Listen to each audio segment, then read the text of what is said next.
All right, so today we're going to be going over the new dual chain tensioners from Rolex. This is exactly what comes in the kit. It comes with everything you need. You don't need to get anything extra. So everything that comes in the kit is everything that you need.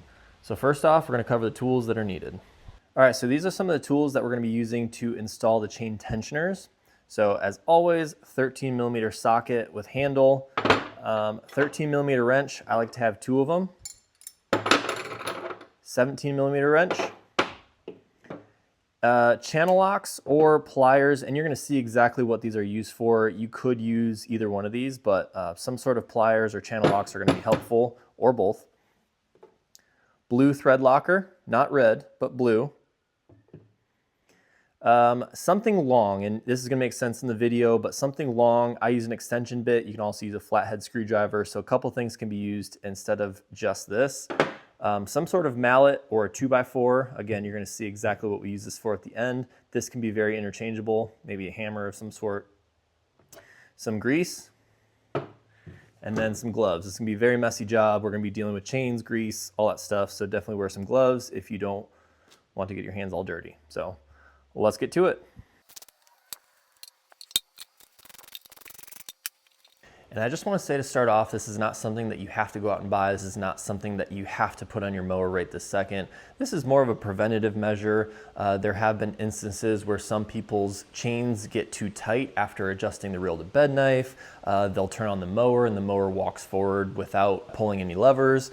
So there's a couple reasons why you would want to upgrade this, more of a preventative measure. But if you don't have any issues with your chains right now, you've never had any issues, this isn't something that you have to upgrade. This is something that you have to rush and put on your machine. This is definitely just a added extra from the engineers on Rolex just to make it that much better and last that much longer. So with that, let's get into it. All right, so I wanted to cover the bolts and nuts that we'll be talking about today. So there's a couple of them, so follow with me. So these 2 nuts right here, and these 2 bolts, you're going to want access to those. So you'll be taking this current chain tensioner off. So you'll want to take it off by those 2 bolts and nuts right there. This bolt and this bolt right here that are holding this plate that holds these 2 sprockets together. This plate right here, you'll want to make sure that that's loose. You don't have to take it all the way off, but you're going to want access to this nut in here, this bolt, and then same thing, this bolt, and then the nut that is right in there. So you'll want access to that. You'll want to be able to loosen that. And then this bolt right here, there is no nut on the other side, so don't have to worry about sticking a wrench underneath there, especially if you don't have like a hydraulic lift or any access behind there. Don't worry, this actually is just threaded into the plate down here, so you do not need to have a wrench to go behind there to hold that, but we will need to take off that bolt right there. All right, so first step is to take this off right here.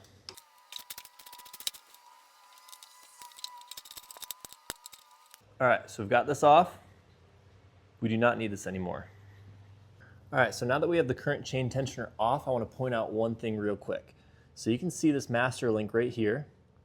Master link with like a small little pin. So first off, you want to make sure if you have this version of chain, I know there's possibly different chain models, but if you have one with this long pin and there's a hole, make sure that there's a little piece of metal holding that in. But more importantly, I guess equally as important, you want this master link to be pointing that way. So this way right here is correct. So find that master link and make sure that the prongs are pointing up. If they're pointing down, go ahead and take a needle nose plier and pop this off and then switch it around and make sure that it's pointing the correct way. So we're going to be working on the top chain tensioner first. But first, before we put on the chain tensioner and all that stuff, we need to make sure that we have a couple things in place. So first, the bolts that we removed from this hole right here, so the hole that is closest to the sprockets, you're going to want to replace that with the bolt and the nut and washer that you just took out.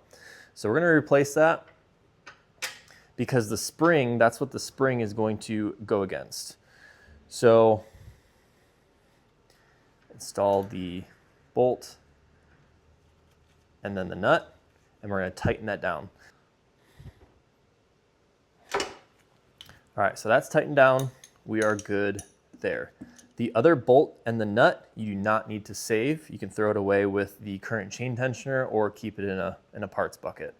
For the upper chain tensioner, we're going to be using, in the kit, it comes with a 13mm bolt, and then also this right here. There's another one for the lower one that looks like this. They're together, so it's going to be the one that doesn't have the bolt or the threading attached to it. So this is going to go through here, and we're going to add blue Loctite. Blue Loctite's your friend.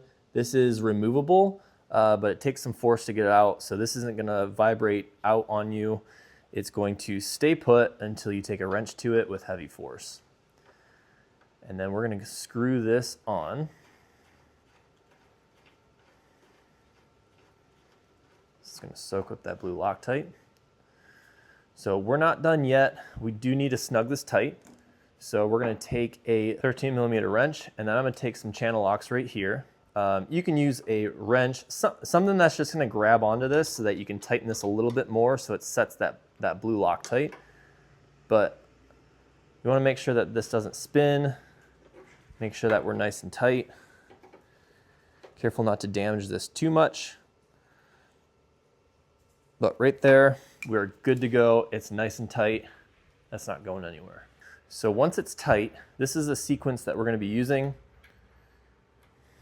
Washer. So once we have the washer on, we're going to take the spring. So you want the longer hook, or the longer L hook. So this one is going to be attaching to the nylon right here, or the plastic right here. And then this L hook right here is going to attach to this current bolt that's sitting there right there. So we're going to slide this on, and it's going to be in this smaller of the two holes. So this one right here, this one's bigger, it's just not going to fit. You want to make sure that that spring is overlapping that plastic part. Slide it on.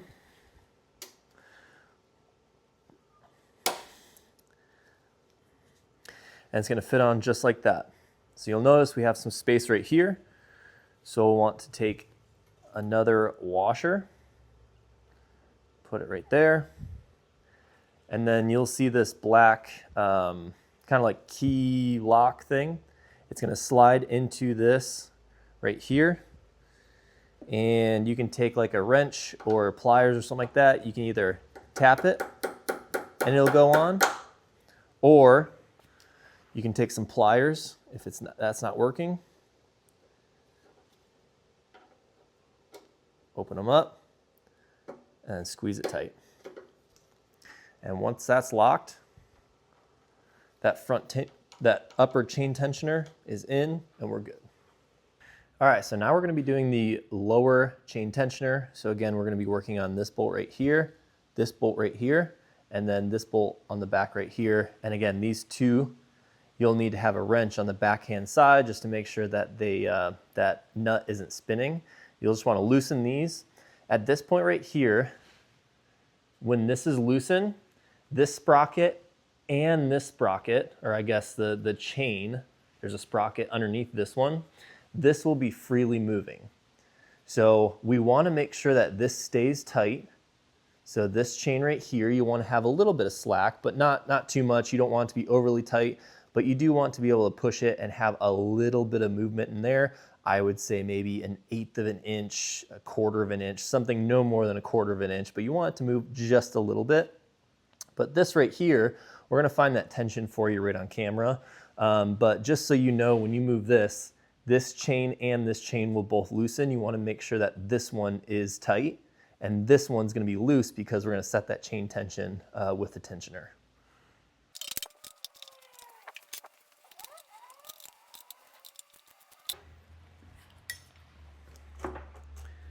So you can see right there, that is officially loose. And if you play with it enough, you can see from the back here, it does control that sprocket that's right in here that holds this chain. So again, you want to make sure that this one back here is nice and tight and snug, but then this one we're going to loosen up, make sure we set that chain tension correctly, and it'll both be all set.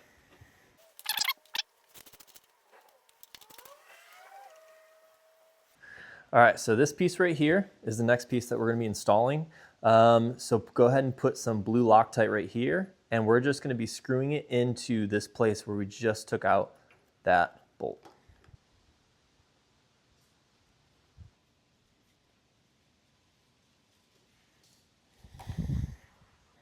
And this is a 17mm wrench, and I'm just tightening it and snugging it up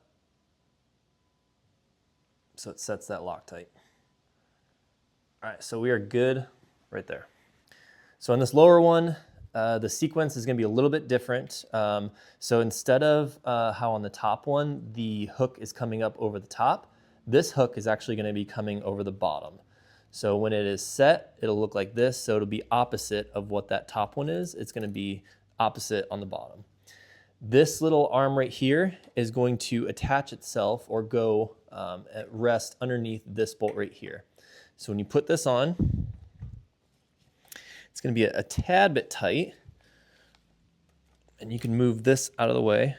Since these bolts are loose, you can actually just kind of like finagle this gear out of the way just so you can fit this in.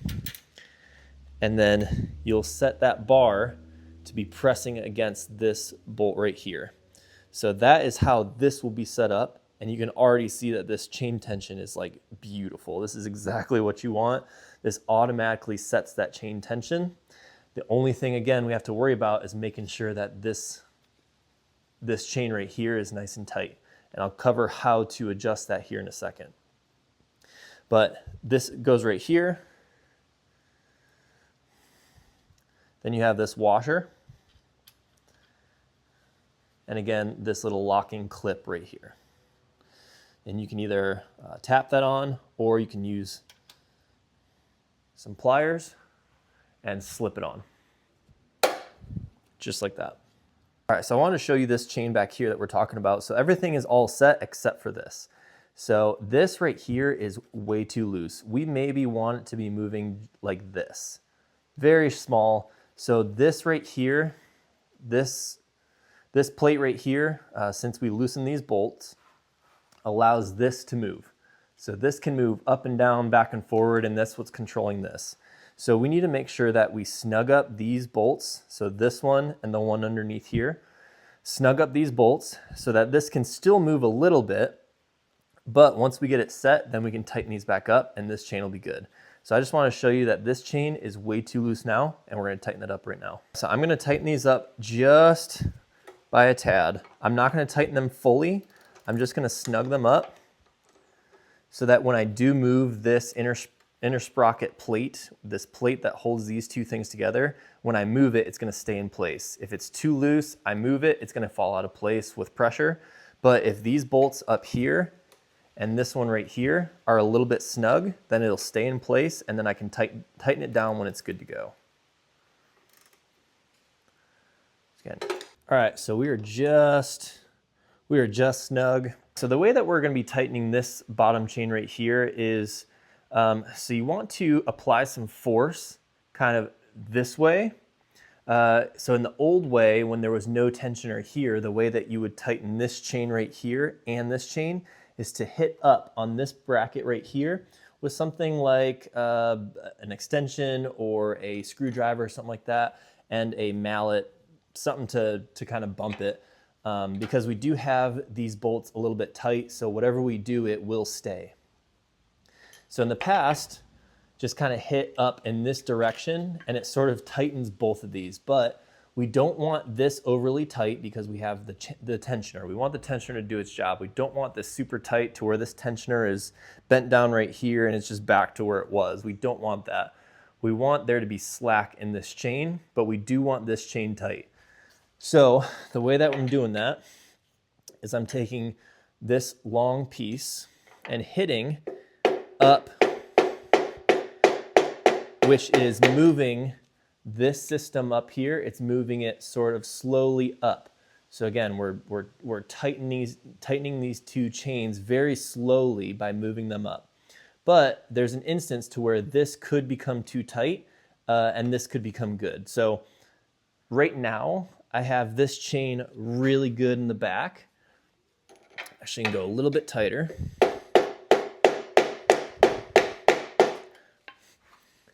So this chain in the back, again, you want maybe 1/8 of an inch of play in it.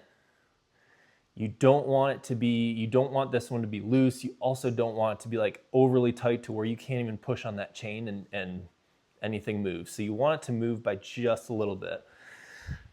Now in this case, this chain, there is a little bit of slack in here, but I maybe want a little bit more. So what you can do is pinch it. So pinch this chain and it'll change by just a little bit. So you see how there's a little bit more slack in that chain, which is good. You want that tensioner to do its job. But it doesn't necessarily change this back one by a whole lot. So you can kind of go back and forth on tightening, squeezing, checking that chain tension, making sure we're good. So you go back and forth, making sure that this one has about 1/8 inch of play. This one, you want it to be nice and loose because that chain tensioner does need to do its job. So at this point, we're good. So when we've got that chain making a small bend right here, and then this chain about 1/8 inch of play, if you were to push it in right here, there should be about 1/8 inch of play. That means it's good. If it's too tight, you won't be able to move it whatsoever. If it's too loose, you'll be able to kind of flop it around and you'll be able to feel it. So at this point, we're gonna take some grease. This is just some general purpose grease. And we're gonna make sure that the chains are nice and coated. Make sure they're protected.